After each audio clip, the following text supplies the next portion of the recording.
Assalamualaikum warahmatullahi wabarakatuh.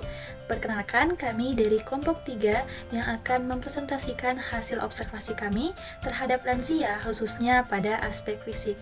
Sebelum itu, izinkan saya untuk memperkenalkan anggota kelompok 3. Ada Taskia Amalia, Keisha Priscilla, Amalia Haq, Fadila Naira Taslim, Sabila Cahya Ramadhani, Kalin Kristina, dan juga Putri Ramadhani Akbar. Selanjutnya, biodata subjek dengan inisial P, umur subjek yaitu 76 tahun, tanggal kami melakukan observasi yaitu 19 Mei 2024 dan bertempat di Biring Rumang. Berkurangnya nutrisi yang disebabkan karena rendahnya kadar protein yang dikonsumsi oleh individu lansia berkaitan dengan menurunnya sel T yang berperan untuk menghancurkan sel-sel yang terinfeksi, menyebabkan sistem kekebalan tubuh yang semakin memburuk. Dengan melemahnya sistem kekebalan tubuh pada usia lansia, menyebabkan terbukanya jalan bagi penyakit untuk tubuh.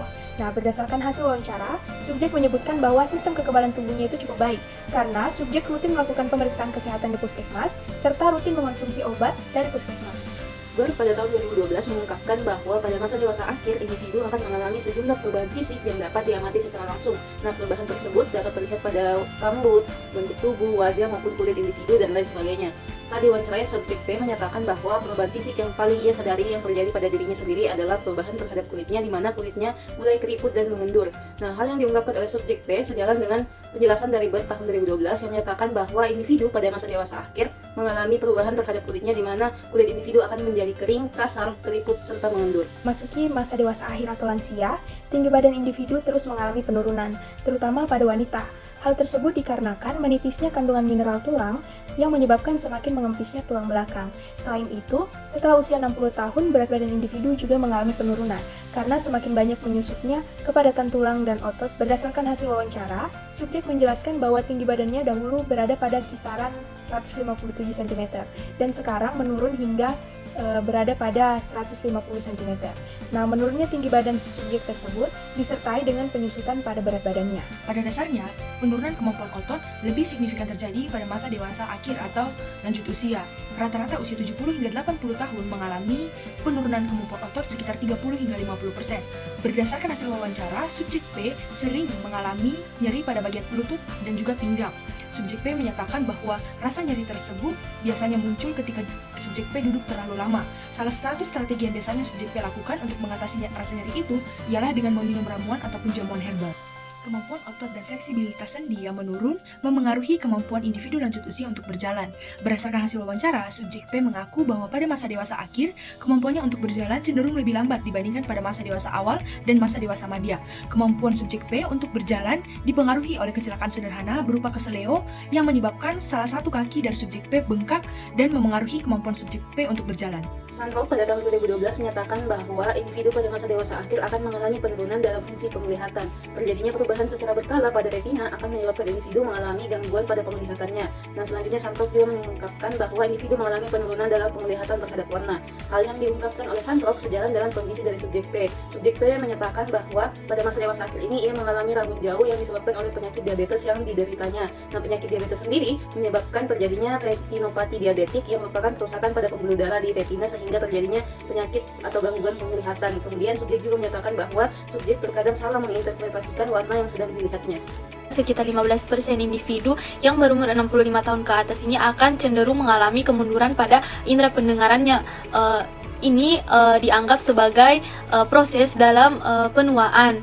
Ini dapat dikaitkan dengan pernyataan subjek yang kami wawancarai yang berumur 76 tahun. Beliau mengaku bahwa pada umurnya saat ini beliau mengalami kesulitan dalam mendengar. Contohnya seperti pada saat cucunya memanggil dia, kadang-kadang dia tidak dapat mendengarnya dengan baik. Individu yang berumur sekitar 60 tahun ke atas cenderung akan mengalami penurunan pada kemampuan mencium dan perasanya. Pernyataan subjek yang mengaku bahwa penciumannya menurun pada umurnya saat ini yaitu 76 tahun. Namun indera perasanya masih dapat membedakan rasa manis dan asin. Ini dapat dikaitkan dengan teori. Meskipun subjek masih dapat membedakan antara rasa manis dan asin pada saat subjek sedang memasak, penurunan kemampuan menciumnya mungkin mengurangi pengalaman sensori secara keseluruhan. Seiring bertambahnya usia, individu itu biasanya mengalami penurunan kepekaan terhadap sentuhan dan juga rasa sakit. Nah, Namun subjek yang telah kami observasi menyatakan bahwa sampai detik ini ia masih bisa merasakan rasa sakit ketika ia terluka dan bahkan masih bisa merasakan sentuhan dengan baik. Jadi ini menunjukkan bahwa tidak semua individu mengalami penurunan yang sama, dan bahkan beberapa individu itu tetap saja bisa memiliki kepekaan yang tinggi terhadap sentuhan dan rasa sakit di umur mereka yang telah memasuki umur dewasa akhir. Jadi banyak sekali faktor yang bisa mempengaruhi hal ini, baik itu faktor genetik, gaya hidup, maupun kesehatan individu secara keseluruhan itu dapat mempengaruhi sejauh mana seseorang dapat mengalami penurunan sensitivitas terhadap rasa sakit dan juga sentuhan. Jadi Santok pada tahun 2012 itu juga menyebutkan bahwa gangguan kardiovaskular ini meningkat pada masa dewasa akhir dan juga usia lanjut. Hal ini termasuk dengan penurunan kekuatan jantung dalam memompa, peningkatan laju denyut jantung maksimum, serta penurunan aliran darah ke seluruh sistem peredaran darah. Namun meskipun demikian, subjek yang telah kami observasi ini menyatakan bahwa ia tidak pernah mengalami gejala-gejala yang berkaitan dengan jantung. Hal ini mungkin disebabkan oleh aktivitas yang secara rutin dan teratur itu dilakukan oleh subjek untuk meningkatkan kesehatannya. Nah, selain itu, Santok juga menyebutkan bahwa kapasitas paru-paru menurun seiring bertambahnya usia, yang kemudian dapat menyebabkan gejala seperti sesak napas dan juga peningkatan laju napas saat melakukan aktivitas fisik. Namun meskipun demikian juga, subjek yang telah kami observasi ini menyatakan bahwa ia tidak pernah mengalami gejala-gejala yang telah kami sebutkan di awal tadi, dan ini bisa juga mungkin disebabkan oleh aktivitas fisik yang secara rutin dilakukan oleh subjek guna meningkatkan kesehatannya. Jadi subjek menyatakan bahwa ia dapat tidur beberapa kali dalam sehari, namun tidak dalam durasi yang lama. Hal ini sesuai dengan teori yang telah dikemukakan oleh Santok, di mana Santok ini percaya bahwa pola tidur dewasa akhir itu cenderung menjadi lebih terpecah-pecah, di mana tidur siang atau tidur sebentar itu dapat terjadi beberapa kali dalam sehari, namun bisa menjadi kebiasaan yang umum pada beberapa individu lansia. Nah, subjek juga kemudian menjelaskan bahwa subjek itu tertidur lebih awal dan juga bangun lebih cepat dibandingkan orang lain. Hal ini juga sesuai dengan teori yang dikemukakan oleh Santok, di mana Santok ini percaya bahwa pola tidur individu pada dewasa akhir ini cenderung bergeser, di mana individu dewasa akhir ini memiliki kecenderungan untuk tidur lebih awal dan bangun lebih pagi dibandingkan orang lain. Pada usia 70 atau 80 tahun, pria lebih sering mengalami masalah tidur dibandingkan dengan wanita. Nah, hal tersebut terjadi karena pembesaran kelenjar prostat yang menyebabkan uretra menurut sehingga meningkatkan frekuensi buang air kecil. Nah, fenomena ini juga dialami oleh wanita lansia, seperti yang diungkapkan oleh subjek dalam wawancara, bahwa dia sering bangun 2 kali di tengah malam untuk buang air kecil. Nah, hal tersebut menunjukkan bahwa masalah tidur pada lansia tidak hanya terbatas pada pria, tetapi juga dapat terjadi pada wanita, terutama karena faktor fisiologis yang serupa. Nah, meskipun begitu, subjek P juga mengatakan bahwa dia tidak mengalami gangguan tidur. Osteoporosis yang disebabkan oleh kehilangan jaringan tulang dalam jumlah besar yang dapat mengakibatkan postur tubuh membungkuk dan meningkatkan risiko patah tulang terutama pada wanita. Nah, berdasarkan hasil wawancara, subjek P ini mengalami perubahan dalam cara berjalannya, di mana dulunya itu dia jalan itu lebih cepat dibandingkan dengan sekarang, dan saat ini dia terkadang berjalan sedikit membungkuk meskipun belum terlalu parah. Nah, hal tersebut bisa menjadi indikasi awal dari penurunan massa tulang yang merupakan gejala osteoporosis. Santok pada 2012 menjelaskan bahwa individu pada masa dewasa akhir cenderung mengidap penyakit yang kronis, salah satunya adalah diabetes. Berdasarkan hasil wawancara, subjek mengaku bahwa memiliki penyakit diabetes yang disebabkan oleh faktor genetik. Nah, hal tersebut juga sejalan dengan pernyataan Berg pada 2017 bahwa variasi genetik mempengaruhi perkembangan biologis individu. Berdasarkan hasil wawancara, subjek P mengatakan bahwa dirinya sering melakukan olahraga seperti jalan-jalan sore di sekitar rumahnya.